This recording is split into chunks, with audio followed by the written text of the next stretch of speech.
your best self and ride the waves. Alright, breathe into life. Think you got a shot, don't stop, just fire away. Alright, breathe into life. And if you're feeling good, vibes, find your best self and ride the waves. Alright, breathe into life.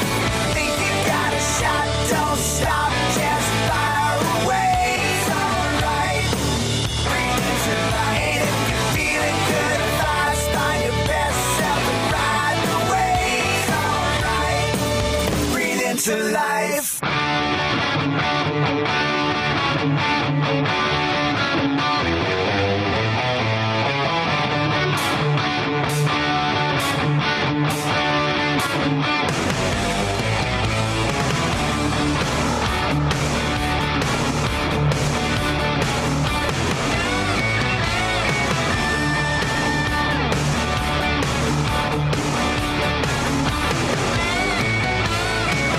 Time after time I question myself.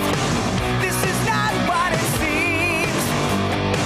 Day after day I try to believe. Seems like I'm living a dream. Sometimes it makes me wonder, is there a door that's open? Take a chance and see, can you believe?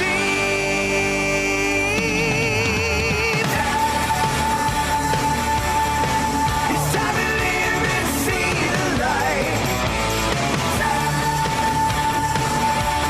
Take the time to fight and do what's right.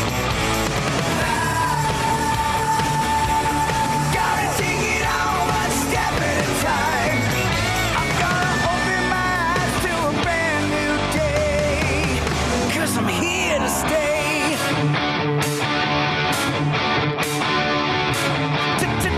Temptation, it lies beside me.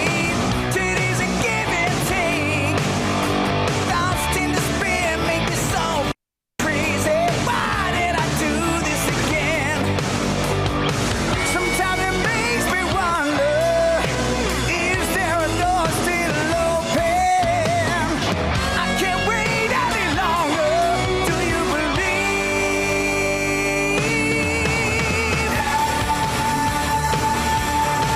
It's time to live and see the light. Take the time to fight and do what's right. Gotta take it on one step at a time. I'm gonna open my eyes to a brand new day, 'cause I'm here to stay. I'm here to stay.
There was a bump in the road on Tuesday night against MK Dons, and hopefully that's all it will be.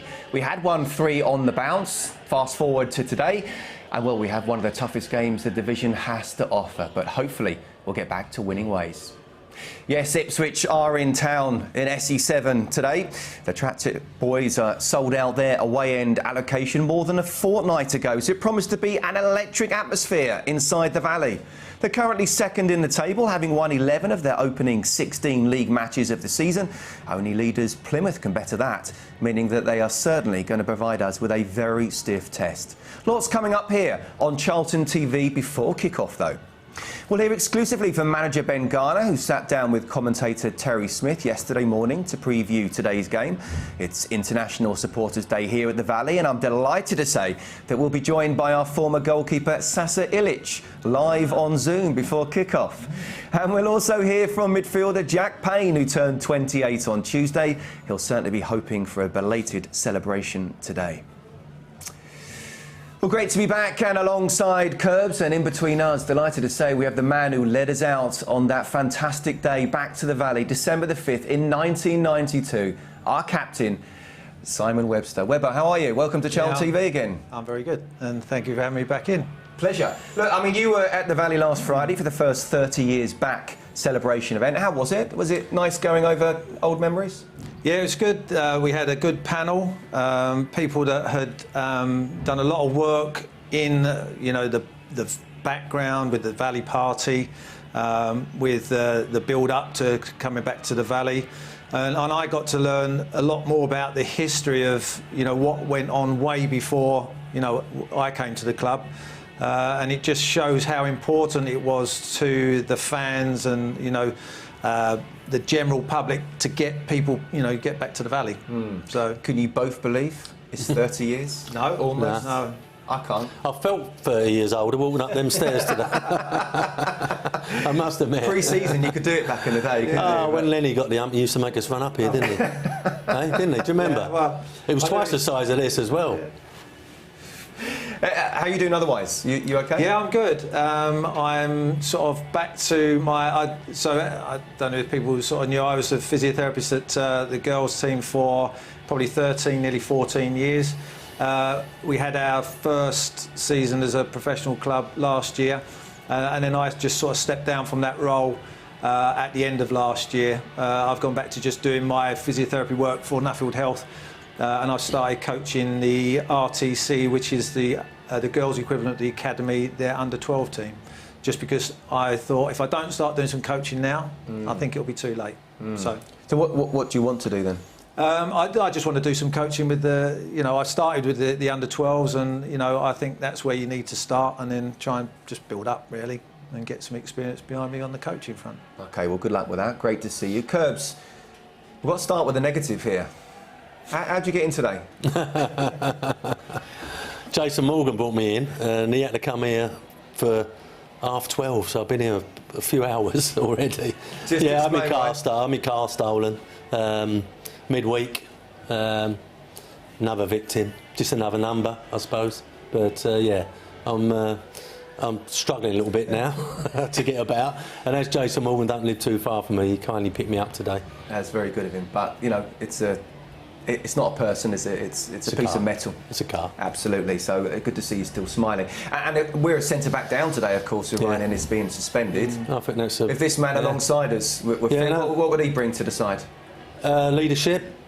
He would have been, I would have thought, organising when we was on the attack Tuesday night, that he wouldn't have got caught 1-for-1 at the back the way that Ryan was. And we got caught a couple of times, to be fair, didn't we? No, he'd have been looking, thinking something's going to go wrong, which is what you've got to do as a defender on a lot of occasions. Although we're looking nice and comfortable, it could go wrong here, So we wasn't in a position we was chasing the game either. So yeah, it was a bit disappointing. Obviously, changed the whole game, didn't it? The sending off, resulting penalty just changed the whole game. Yeah. As you say, you were here on Tuesday, and it did put a damper on things after the good run we had. So how important is it to bounce back? And actually, more importantly, how do you bounce back? Well, you've got to obviously get a result. I'm quite pleased we're playing a team at the top. I'm quite pleased they've sold their end out as well. because I think there'd be no problem with the atmosphere today. Yeah, Tuesday's gone as far as I'm concerned. I think we obviously need to impose ourselves. I've quite liked the fact that the two wide men, not knowing what the team is, but the two wide men in Redsacki and Corey Blackett or Kirk or whatever can be really offensive. And the two fullbacks that have been playing, you know, Sessegnon, if he's back in today, and Egbo, two attacking fullbacks as well. So if Ipswich play the way we think they're going to play and perhaps dominate it a little bit, I think we're good for a counter-attack, and we can use that pace to really do some damage if we can. It could be a very interesting team selection. We'll come on to that in just a second. Just finally, before we hear from the gaffer, Webber, have you seen much of us this season? No, I was just saying over the other side that I've probably seen 2 or 3 games. I saw the Portsmouth game and I was quite encouraged by the Portsmouth game.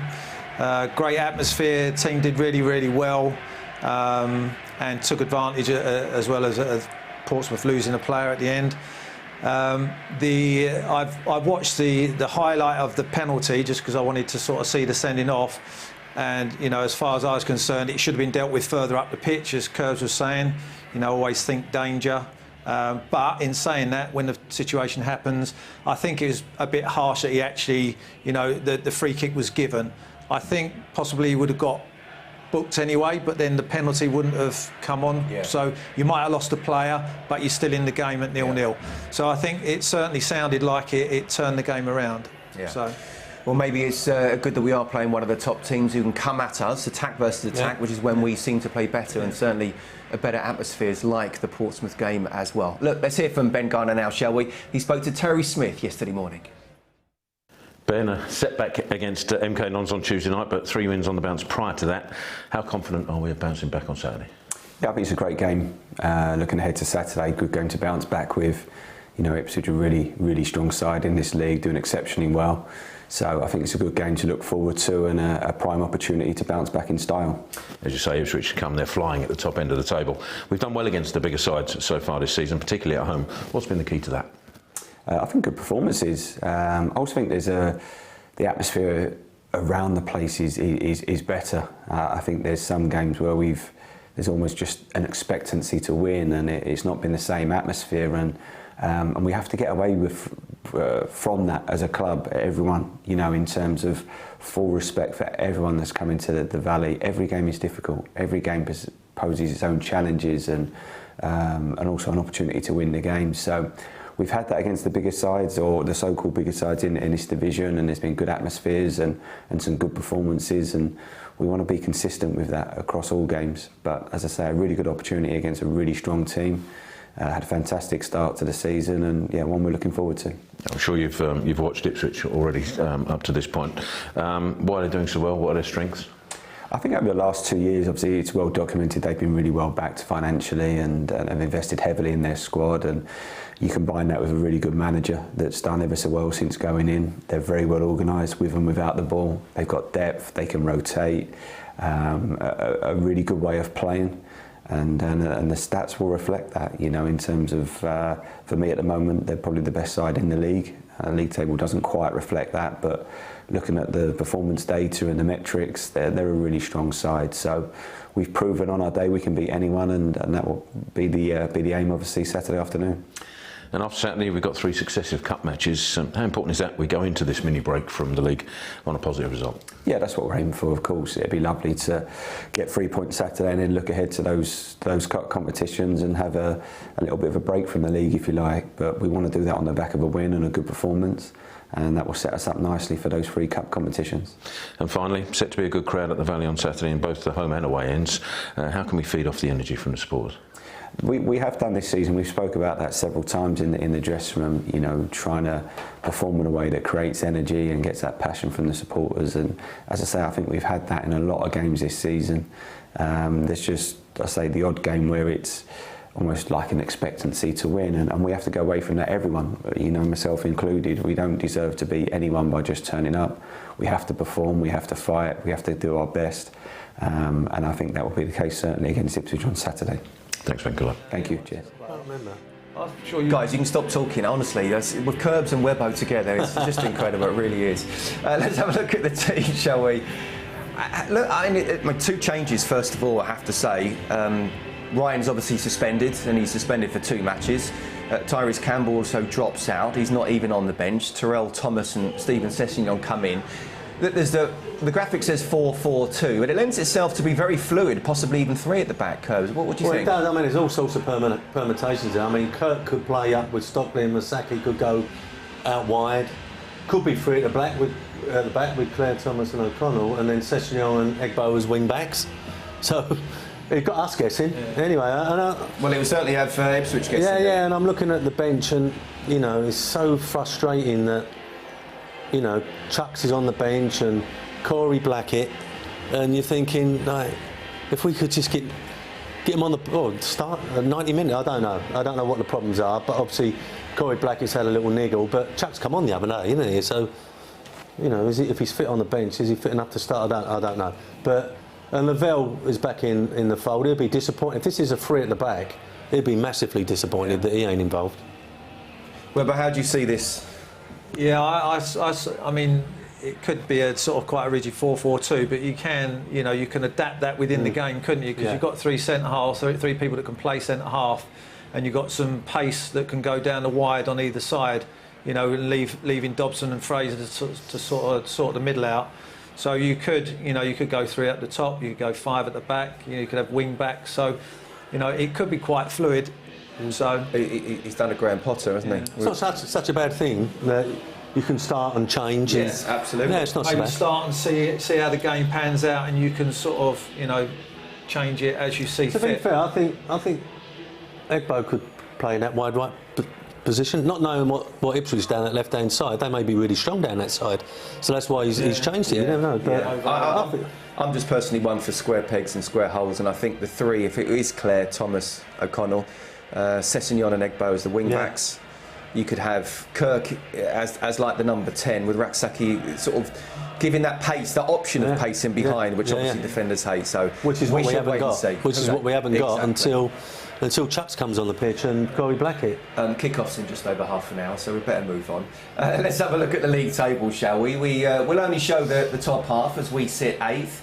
We did drop a place following Tuesday's defeat against MK Dons. Exeter with the team to rise above us following a goalless draw at Derby midweek. It is as you were with the top 4 after Tuesday's results, with Bolton climbing up a place to 5th thanks to a late 2-1 win at home to Burton, with Portsmouth dropping to 6th following a 1-1 draw at Oxford. And Curbs, you know, that top 2's been unchanged for a little while now, and of course it includes today's opponents, Ipswich. Do you see those top 2 pulling away, or do you think Sheffield Wednesday and the chasing pack can claw them back? No, I'm just looking at the size of some of these clubs up there, and yeah, I mean, they've both had fantastic starts. If you're looking at 6-point gap, even bigger for some of the teams to catch them. So yeah, they've had fantastic starts, both of them. But I don't think both the sides will feel that they're out in front and it's a big enough gap. No, it's still a long way to go. No, the way this league is, and I'm just looking at the size of these clubs. From Derby up, it's either Premier League clubs or clubs that have been in the Championship and done all right. So look at it. It's massive. Well, but it's incredible, isn't it, to think it's the 3rd tier of English football, and as Curb says, from Derby up, the size of the clubs. Yeah, there's some big names there. You know, I think we kick-started Plymouth's rise, didn't we, by beating them and giving them a kick up the backside, and then they've not looked back since. But I think there's a lot of big clubs there. You know, you're expecting someone like Bolton, you know, to push on a little bit, and Portsmouth certainly won't be out of the hunt for a while. Derby been inconsistent, haven't they, really? But you know, you don't know when their situation is going to turn around, and they could possibly be up there. So yeah, there's some big teams in and amongst it. Absolutely. And Curbs, after today we have a fortnight away from league action for 3 successive cup games, so it's really important to not finish because it's only a mini break, but to try and end the game before we play again in the league for another 2 weeks with 3 points. And you know, a real confidence boost. If we do get the result, that's 4 out of 5. You know, we obviously so disappointed about midweek, but 4 out of 5 results. And then I think Ben can use, no disrespect to the cup games, but I think Ben then can get some of these players 90 minutes that are desperate to, you know, where perhaps the result ain't the big thing, get people fitter, because it must be so frustrating for the players first. Me and Webber have been talking, you know, about mental health and footballers in general. Everyone thinks they've got a fantastic lifestyle, and they have, but the mental side of it, when you're not fit and you're injured and you just can't seem to get yourself back, that plays a big part. And we've got 1 or 2 players, it must be so frustrating, well, 2 or 3 players, so frustrating for them, and for Ben Garner. OK, as always, let's take a quick break from today, shall we, and get to club news updates. And we start off with ticketing news first. And there it is. After today, our attention turns to 3 separate cup competitions. First, we host Brighton's under-21s in the Papa John's Trophy on Wednesday. Before next Saturday, we welcome Curbishley Town to SE7 in the FA Cup. Amazing game for them already. Giant Killers, of course, beating Notts County. Tickets for both matches are on sale, and you can get yours online by visiting booking.cafc.co.uk. Now, a rail strike is due to take place on the day of the Colville match, so a waiting list is currently in place for the club's Valley Express coach service. If there is adequate demand, the club's coach service will run fans to and from the Valley from all over the southeast for the game. And after the Colville match, we are back in action the following Tuesday, November the 8th, in the Carabao Cup at Stevenage. Around 200 tickets remain available for that match, and you can get yours by visiting booking.cefc.co.uk as well. Staying with ticketing, and we'd like to encourage all Charlton supporters to head down to the Oakwood tomorrow to support the Addicts women's side. They take on Bristol City in the Barclays Women's Championship, with the match kicking off at 2.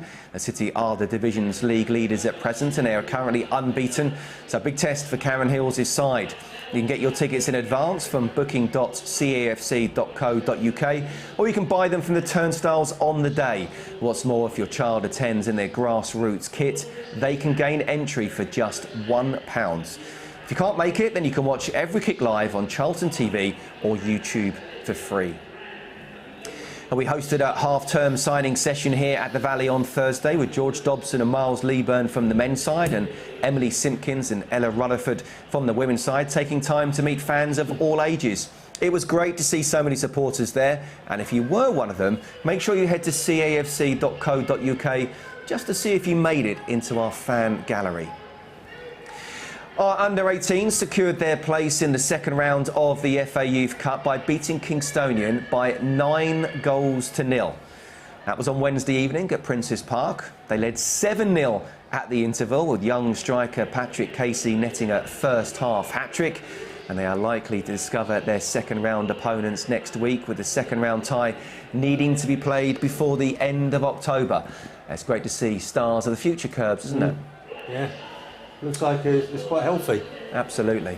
Now, I'm very pleased to confirm that tickets for our next 30 years back at the Valley Celebration event are now on sale.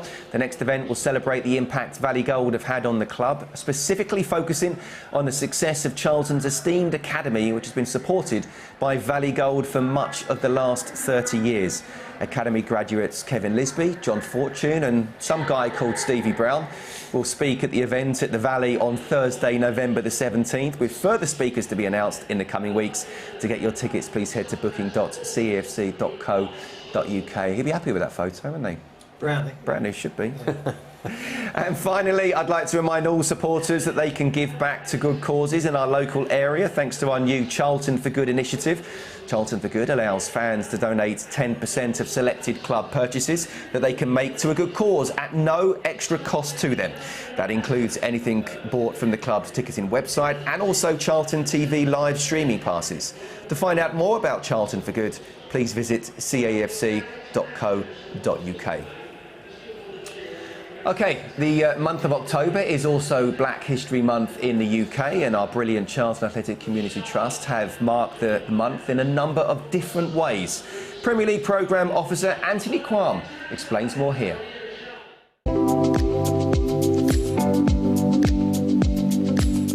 Because it's a time to celebrate the contribution of black people and that have made over centuries, and in shaping our diverse, dynamic country that we have today. I think there's an argument to be had that Black History Month in 1 month, it's not enough, and it's tried to advocate and integrate it into more deeply into the curriculum. So I think, yeah, it's massively important to do so. It's massively important to celebrate. I think, especially for young kids, that will tell me, for example, it's nice to hear that. Like, it's nice to be celebrated as well as a black person, and for me that's been amazing. And that case study alone just shows that how important this month is and the work that we do as well.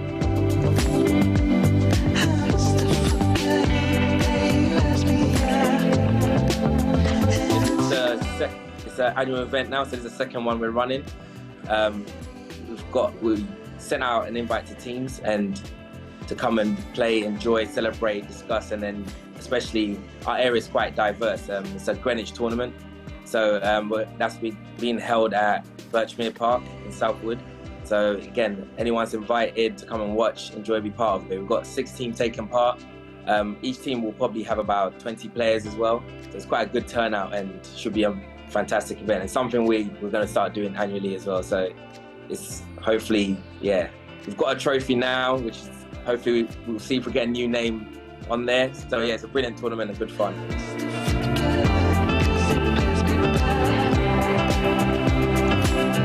I'm very proud.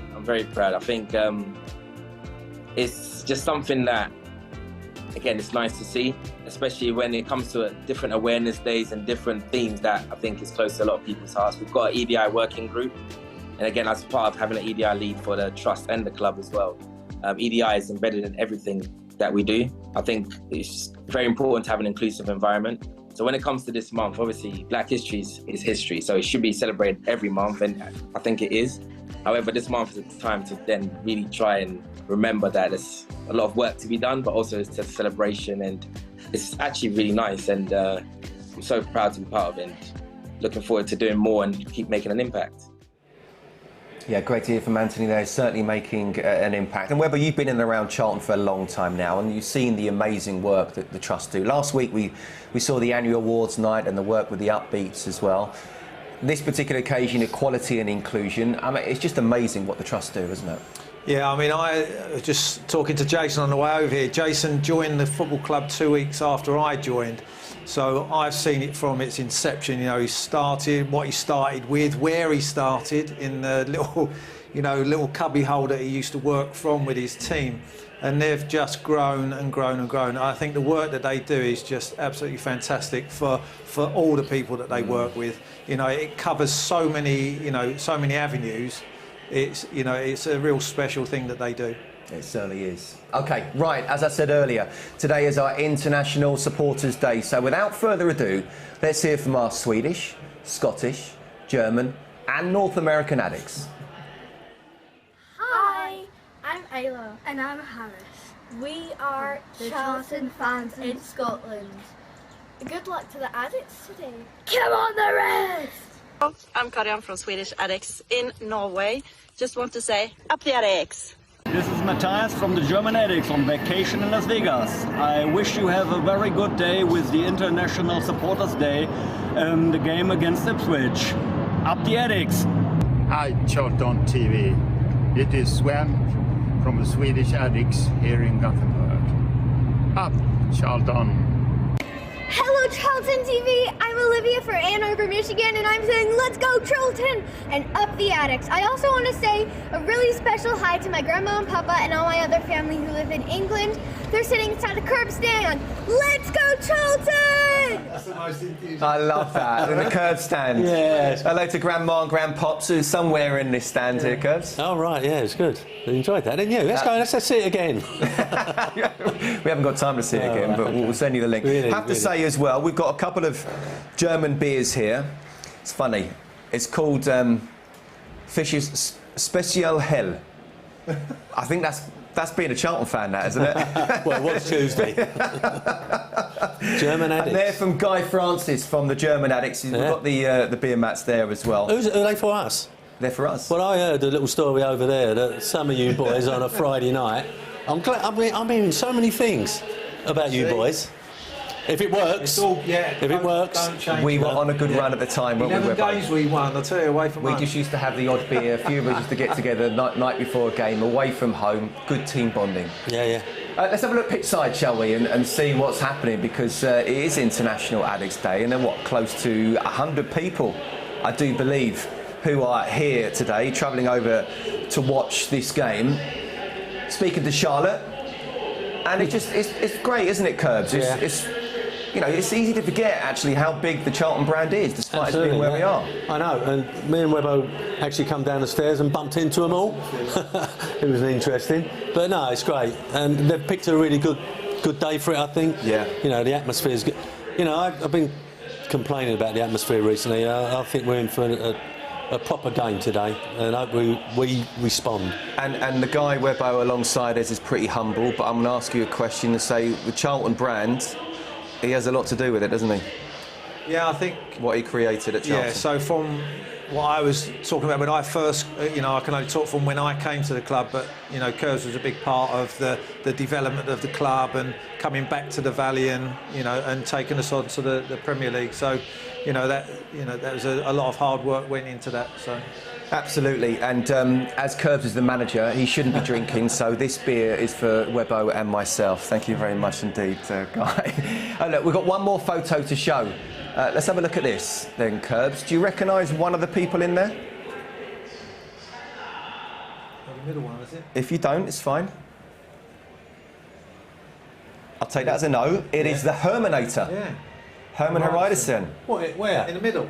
He's joined in the photo by Ragnar Gunnarsson, Anton Christiansen, Geir Hanna and John Stephenson, who I'm told are all at the Valley today. And I'm delighted. Herman is as well? Yep.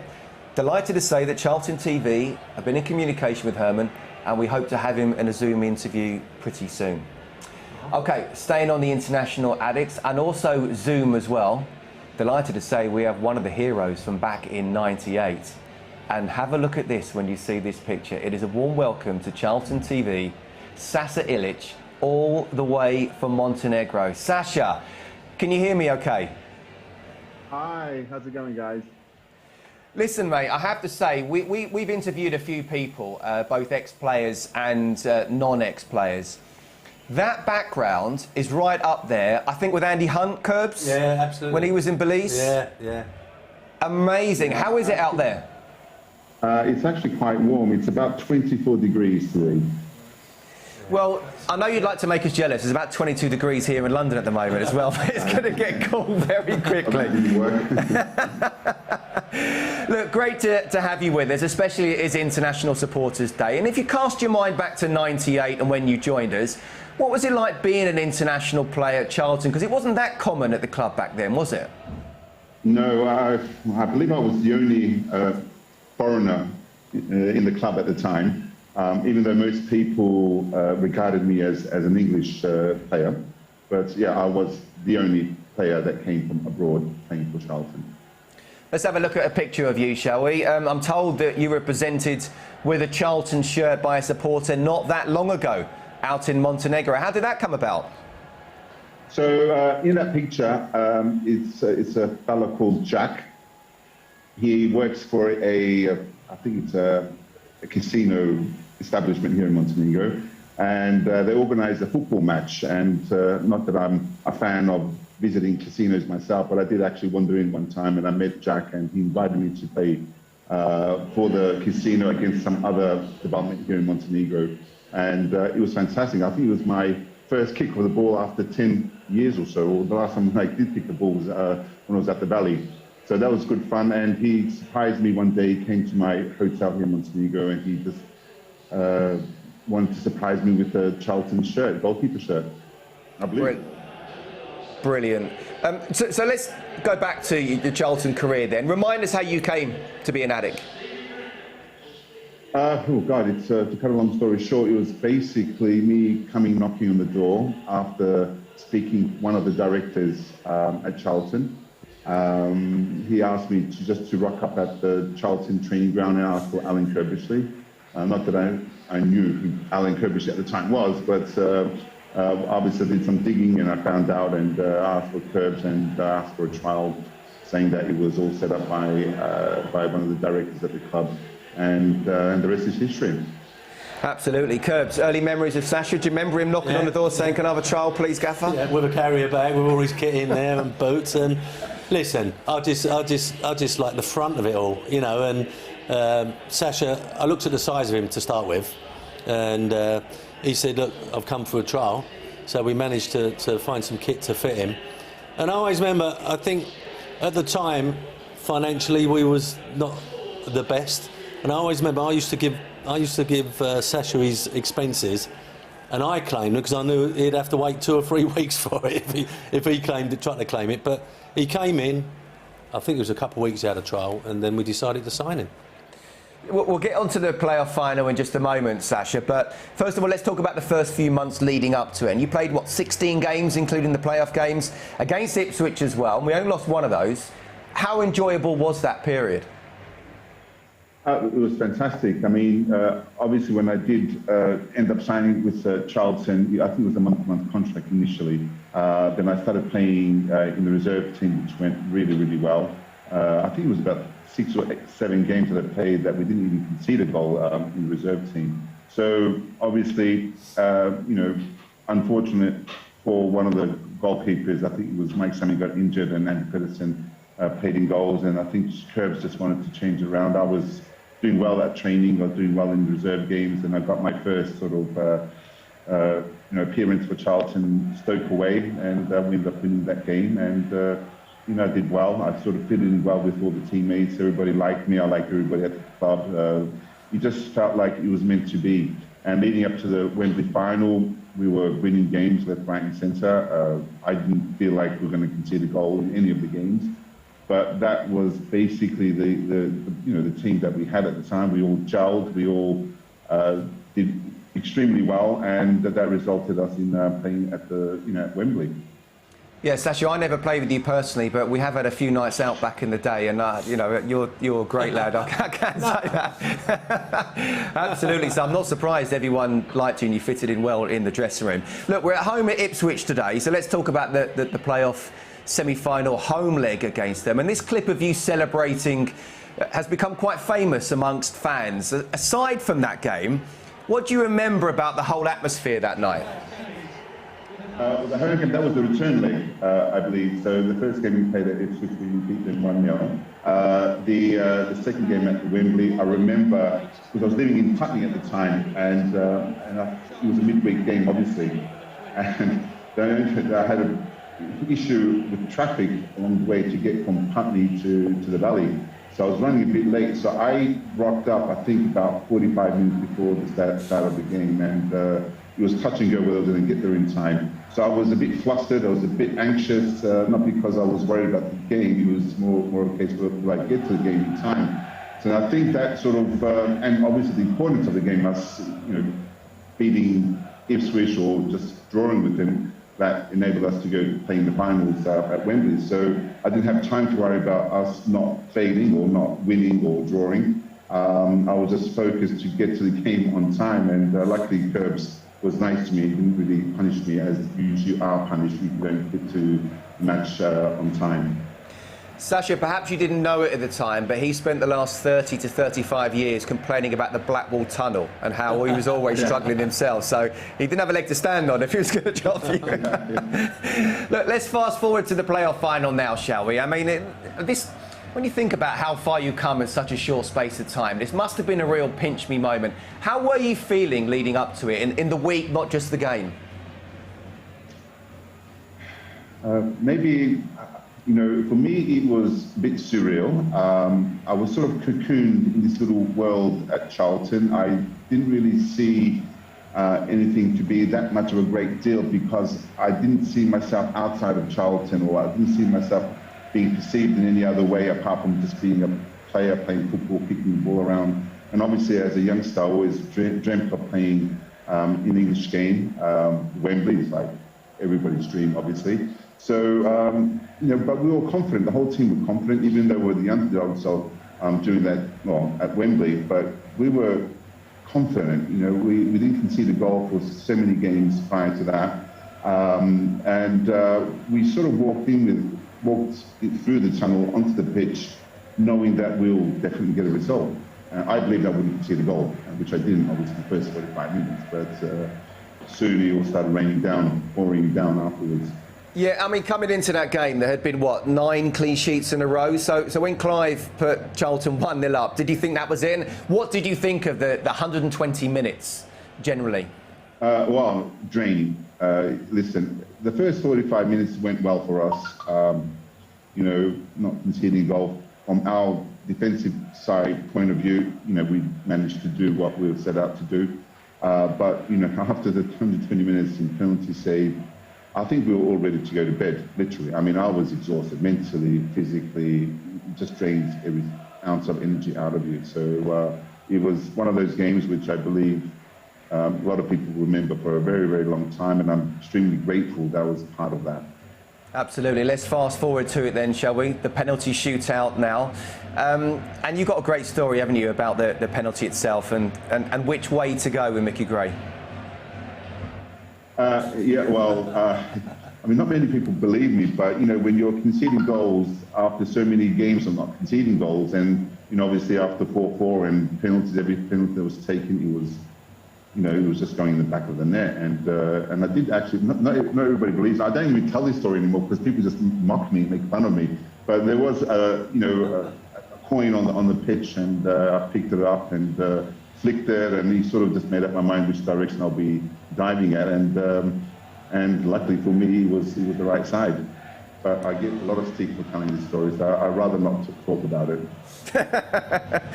Okay, final one then. How long did you manage to dine out on that save for? Be honest, you're still doing it now, aren't you? I'm still milking it. I built a hotel in Montenegro because of it. Well, look, Sasha, we'll have to stop things there, I'm afraid, because we're just a few minutes away from kickoff. But it's been an absolute pleasure to see you. We are very jealous looking at your background, but it's well deserved as well. And just tell everyone, whoever wants to come out, it's a little hotel you run, isn't it? Yeah, so it's a small little boutique hotel, 6 rooms. It's catered for, let's say, couples and people that want to get away from everyday life. So it's a beautiful part of the world in Montenegro, in the Bay of Kotor. The hotel is called Monte Bay Retreat, so it's a very personal project for me. It's something that I found that I love doing post my footballing career. It's something that I thoroughly enjoy, and I've had a few Sunderland fans, obviously not knowing that I was the goalkeeper that saved the penalty against Michael Gray, and obviously I had a few Charlton supporters come here too, and they get most of the free drinks anyway, so it's good fun. It's really good fun. Brilliant. Well, good luck with everything out there. Great to speak to you, Sasha. And whenever you're over, make sure you are at the Valley, won't you? Come and say hello. I'm waiting for the invite. It will be in the post. I'll make sure of that. Yeah. We're definitely waiting for us. Cheers, Sash. Speak to you soon. See you later, guys. Cheers, Lovely chatting. Ciao. Brilliant. OK, right, midfielder Jack Payne has averaged a goal involvement every 85 minutes in the league so far this season. And he spoke to Charlton TV early in the week to look ahead to today's game.